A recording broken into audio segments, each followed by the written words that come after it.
closer look at the impact of these changes.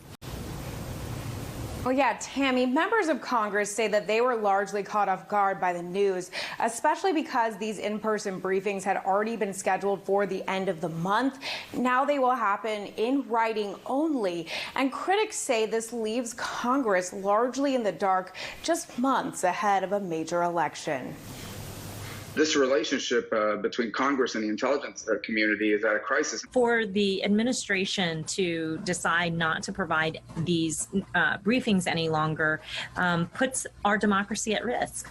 Outrage and pushback after President Trump's top intelligence officials says he'll no longer give in-person briefings on election security to members of Congress. DNI Director John Radcliffe making the switch after he says details from a number of in-person briefings in August were leaked to the press. Do you have concerns that by presenting their findings in writing that it could make it more leakable? Because if you have it in black and white in front of you, it seems like it'd be easier. Yeah, I mean, look, ultimately, if you want to leak, you're going to leak. It's a federal crime. While acting Intelligence Committee Chairman Marco Rubio acknowledges how detrimental leaks can be, he's not on board with the rollback.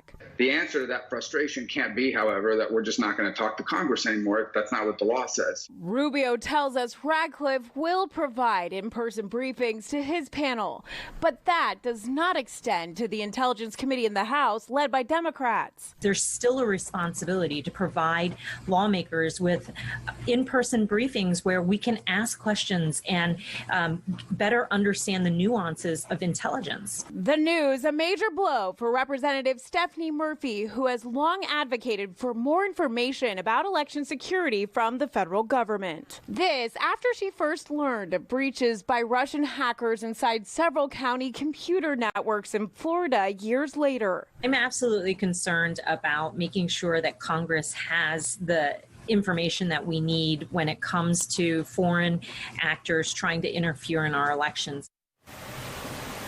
Well, just weeks ago, intelligence officials warned that Russia, China, and Iran are trying to interfere in the upcoming election. And Democrats right now are weighing their options. They could compel some of these top intelligence officials to appear before Congress to testify.